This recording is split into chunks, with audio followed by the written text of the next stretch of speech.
ஆமா, அசுத்தம் இருந்துச்சு, பாவம் இருந்துச்சு. இந்த உலகத்துல பிறக்கும் போது எல்லா மனிதனும் பாவத்தினாலே கர்ப்பம் தரிக்கப்படுகிறான் வேதம் சொல்லுகிறது.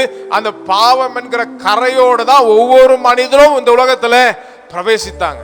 நீங்களும் நானும் பாவத்தினாலதான் கர்ப்பம் தரித்து இந்த பூமியில பிறந்தோம். ஆனா இயேசு கிறிஸ்துவை ஏற்றுக்கொண்டதனாலே, அவர் ஒரே தரம் நமக்காக மரித்ததனாலே, அவர் அந்த பாவத்தை விட்டு நம்மை முற்றிலுமாக நீக்கி நம்முடைய பாவங்களை தன்மேலே சுமந்து கொண்டு அவர் பாவம் ஆயிட்டார். இப்ப நீங்களும் நானும் பாவி என்று சொல்ல முடியாது. ஏன்னா அவர் நம்முடைய பாவத்தை சுமந்துட்டார். அவர் நம்முடைய பாவங்கள், பாவியா இருந்தோம், நம்முடைய அந்த அடையாளத்தை, பாவி என்கிற அடையாளத்தை அவர் தம்மேல் என்ன பண்ணிட்டாரு, சுமந்து கொண்டு இப்ப அவர் நமக்குள்ள அவருடைய நீதியை கொடுத்துட்டார்.